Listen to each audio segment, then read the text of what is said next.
supaya nanti status antara tapo dan pelaku sama. Tapi ini nanti kan tidak. Pokoknya saya tapo, di situ pelaku, ya bisa saya dipermainkan, bisa mungkin saya juga disuap segala macam.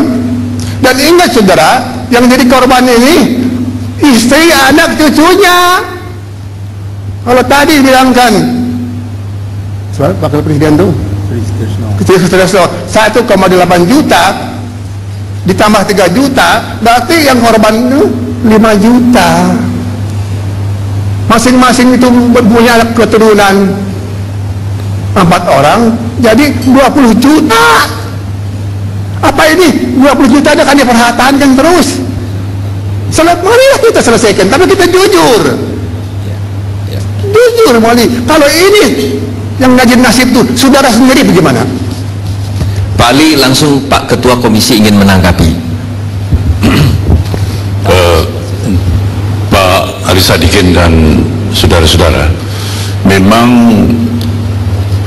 keinginan rehabilitasi daripada ex-Tapol yang selama ini sudah puluhan tahun ini masih terkatung-katung ini disuarakan di dalam public hearing, termasuk Pak Ali Sadikin sendiri, lalu Pak Awaludin Jamin, lalu Pak Saleh Basarah, Pak Waluyo Sugito, termasuk kemarin Pak Hashim Musadi dari NU juga menyuarakan perlunya rehabilitasi.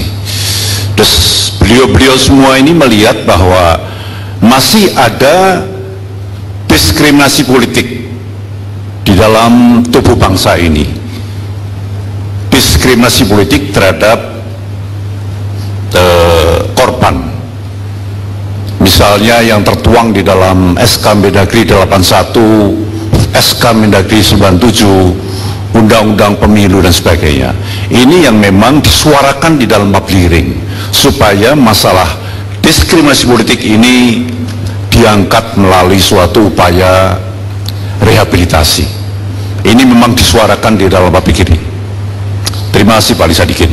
Pemirsa dan hadirin, sebelum kita lanjutkan, kita harus istirahat sejenak lagi untuk memberi kesempatan kepada pariwara berikut ini.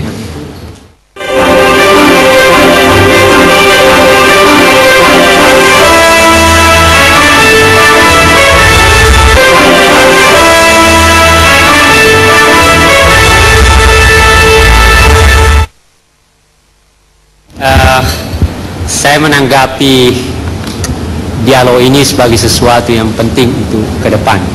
Itu pertama.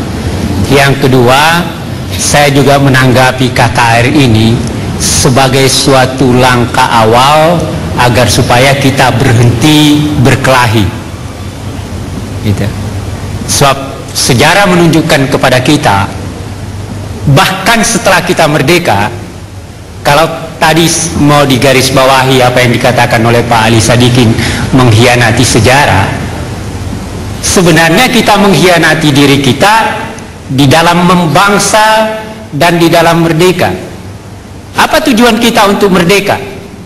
Untuk hidup bersama dalam situasi sejahtera dan damai bersama.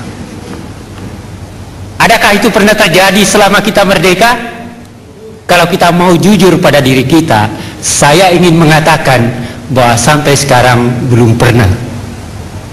Jadi kalau saya menanggapi ini, tujuan saya atau visi historis saya adalah itu, tidak lebih. Saya tahu benar bagaimana penderitaan yang terjadi dari tahun 45 sampai dengan 65.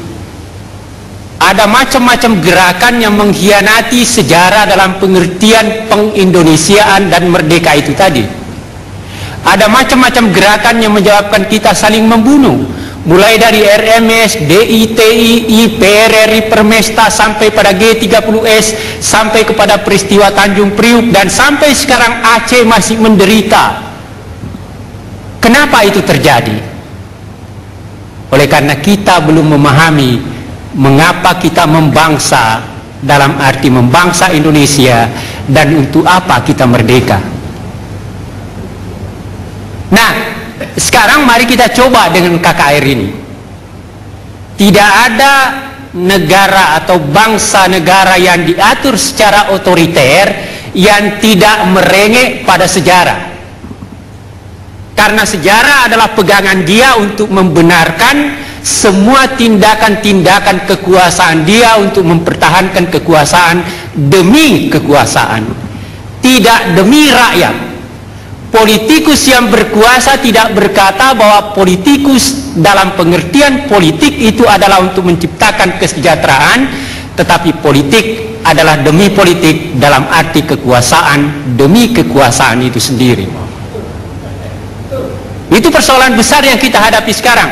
Jadi saya menserukan kepada semua politikus, kembalilah menjadi politikus dengan memahami apa yang disebut politik untuk kesejahteraan bersama. Nah, KKR, tujuan akhir daripada KKR itu adalah untuk mengakhiri kekerasan dan menciptakan kedamaian bersama di dalam Indonesia dan dalam suasana merdeka. Yang merdeka adalah kita-kita yang ada di sini. Coba lihat di luar, apa mereka merdeka? Mereka masih digusur dalam situasi merdeka. Apa hak mereka yang menggusur terhadap yang digusur dalam pengertian meng-Indonesia dan merdeka itu? Nah, KKR dalam kerangka ini saya meminta betul agar supaya jangan menjadikan sejarah sebagai pembenaran untuk lagi nanti berselingkuh dan menyelesaikan persoalan seakan-akan sudah selesai padahal belum selesai. Oleh karena itu apa artinya?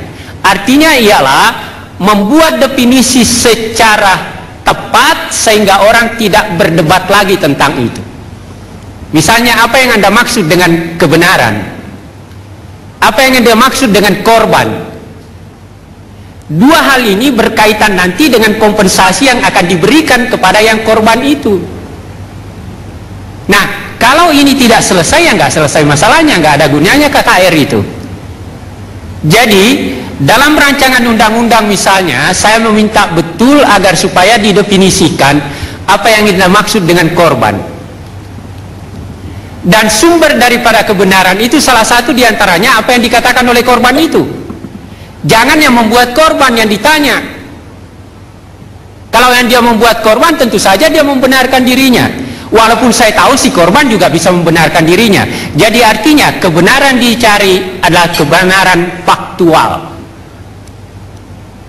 Bukan sekedar kebenaran hukum. Akan berbeda itu.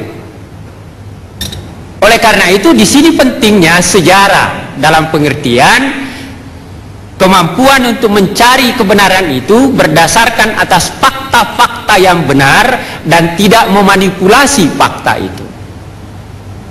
Nah, ini titik awal daripada apa yang harus dipikirkan bersama. Oleh karena itu nanti masukan-masukan dari masyarakat harus diterima secara terbuka. Bahkan masyarakat mulai dari sekarang seharusnya diajak untuk memperdebatkan persoalan-persoalan bangsa ke depan. Kalau ini gagal, saya ingin mengatakan Indonesia bisa hilang. Saya minta Pak Agus Wijoyo, mungkin ada poin yang ingin ditanggapi. Silakan pakai mic. Terima kasih. Saya hanya ingin menambahkan bahwa mungkin saya mencoba untuk menjangkau lebih dalam dari apa yang sudah dibukakan oleh Pak Anhar, bahwa apakah itu RUU-nya atau reformasinya itu sendiri, itu janganlah menjadi tujuan pada dirinya, tetapi